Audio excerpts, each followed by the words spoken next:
Welcome back to the channel Russian in Practice. My name is Anna, I'm Russian, and I'm a teacher of my language.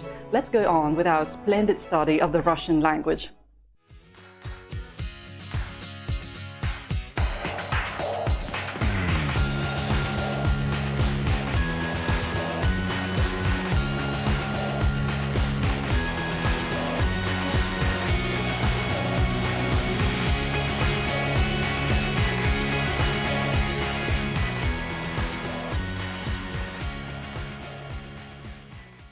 I'm glad we are here again. If you have never seen my videos before, go to the link that you see above. So you managed to begin from the very beginning. If you have seen all the previous videos in their order, you can go on with this episode.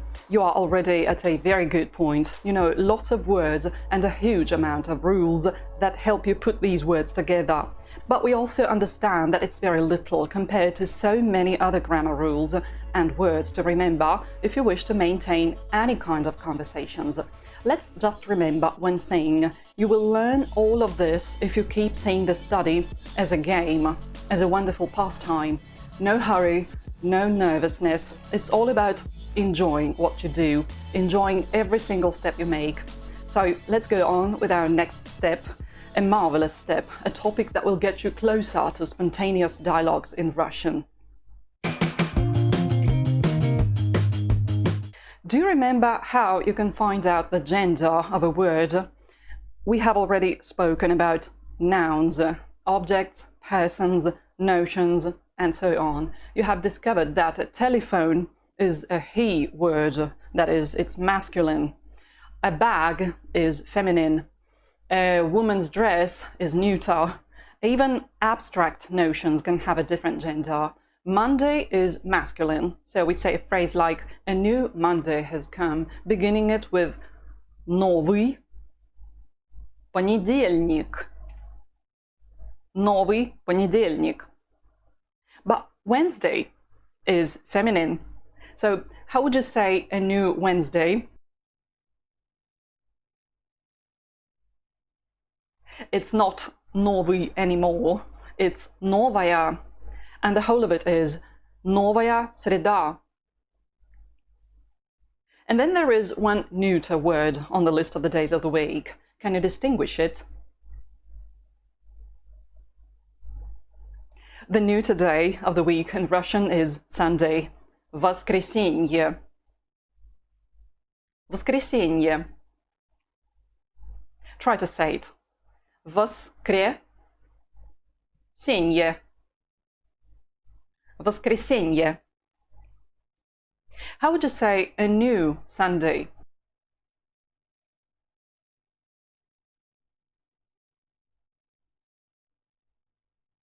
Новое воскресенье.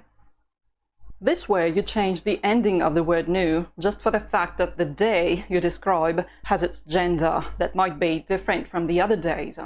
And it does not only concern the characteristics like new, long, beautiful, horrible, fast, etc. You will also change the endings of the verbs, as well as pronouns and even numerals as soon as you learn it. So the gender of the noun is really of a great importance. Let's revise the way it works.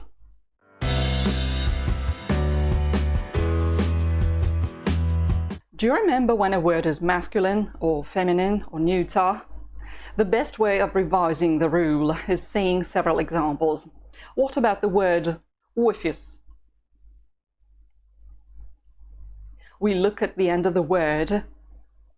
The last letter is S, which is a consonant letter. The consonants at the end of nouns indicate that they are masculine.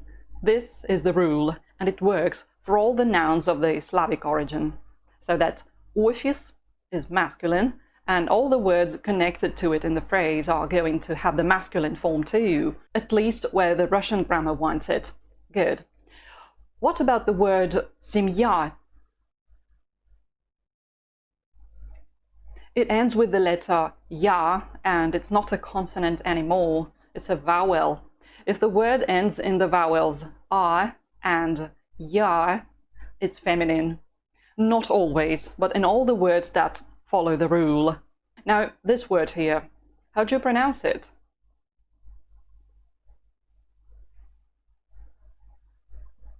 Задание. Задание. A task. Задание.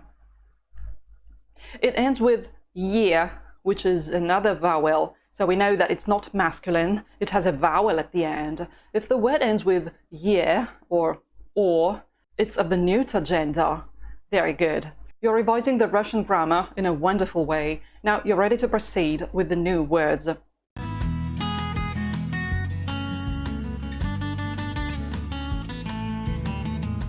It happens that the rule doesn't always work. There are also exceptions from the rule. That is, words that are rebels, which don't want to follow the common rules. They want to be different. You may hear them or use them on your own rather often. With this episode, we will see some of them, like the most frequent exceptions.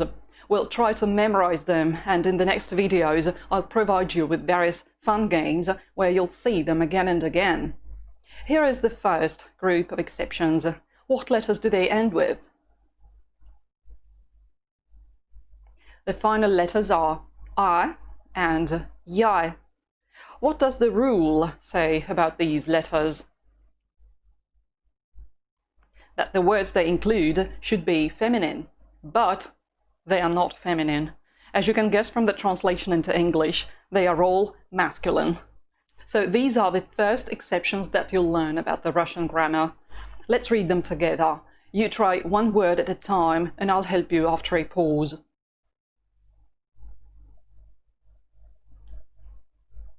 Papa,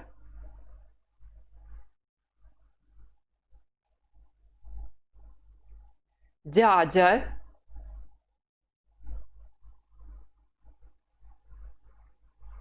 мужчина,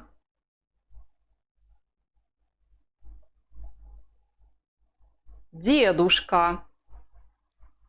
Please pay attention to the stress. It's not dedushka, but dedushka. So let's remember that in spite of the final letter, these words are masculine, and all the adjectives and verbs that accompany them in the phrase are going to be masculine too. If you see the names like Vanya, Коля, Сережа, Вова, Петя, and so many other names that end with ya and a, you should keep in mind that they are not feminine as Masha or Katya. They are masculine. They're actually not first names, but familiar variants of first names or diminutive forms. Vanya derives from Ivan. Коля derives from Nikolai. Seryoja is a familiar variant of the name Sergei. Vova stands for Vladimir. And Petya, it's a diminutive form of Pyotr, somewhat like Peter in English. In the English language, these short forms are optional, but in Russian they often become a must, especially between close friends and among the family members. They are necessary both for men and for women. In children, they are quite natural. A boy that is officially called Sergei will always be called Seryoja by his parents and friends, or other forms with different degrees of affection and familiarity. So let's just remember that if you see a name that ends in a or ya, it might be a short form of a masculine name, not only a feminine one. There is another word that is an exception. How do you read it? Кофе. Кофе. It actually means coffee. Кофе. What letter does it end with? It's the ye. And the rule says that it should be neuter, but in many contexts it's an exception. If you don't speak about the plant that grows in the fields, but about the drink, you remember that it's masculine. How do you say the new coffee?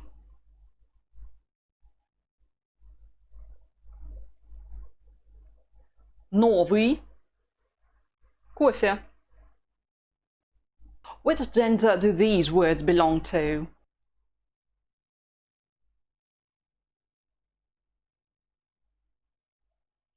Sumka is feminine.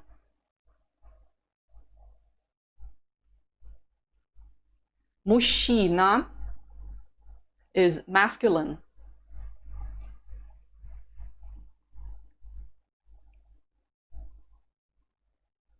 Неделя is feminine.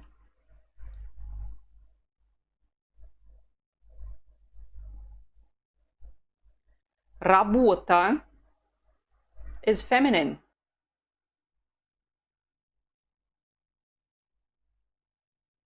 Papa is masculine. Дедушка is masculine.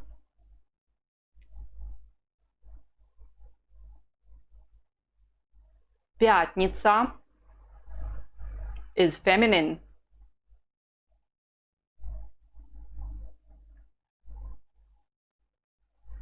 Кофе is masculine. Дядя is masculine. Great.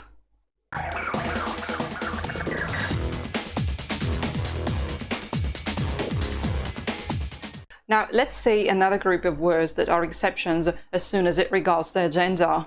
Let's read them. You begin.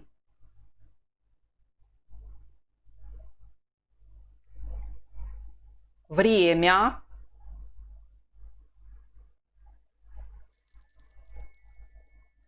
Имя. These are just examples. There are several other Russian words that end with M and ya. They will all be exceptions, not feminine, but neuter. How do you say a new name?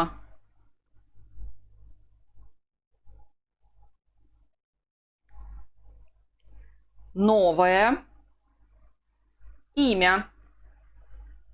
It's not новая, but новое. Новое имя. How would you say the historical term modern history, which is literally the new time in Russian?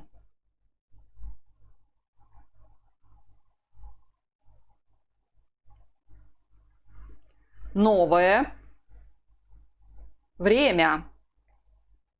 Well done.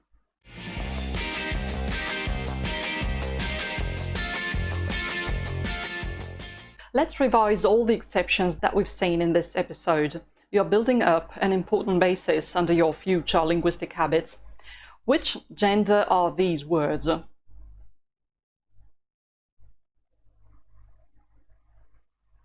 Мужчина. It's masculine. Время. It's neuter. Vanya. It stands for Ivan, so it's masculine.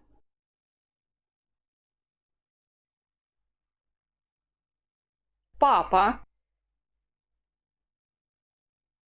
It's masculine. Дядя. This word is of the masculine gender. Кофе. In spite of the letter Y, it's masculine.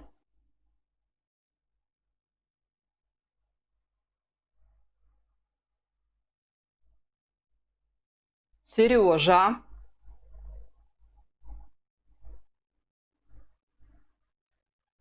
It's a familiar form of a masculine name.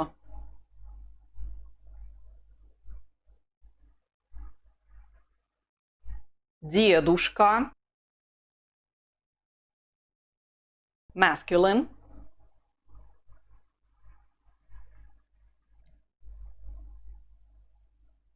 Имя. Neuter. Well done. No problem about some mistakes or very long pauses that you need for reflection. Don't mind these things. You're acquiring the necessary habits now in order to be quicker and more precise in the future.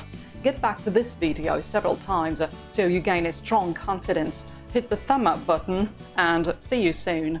Пока!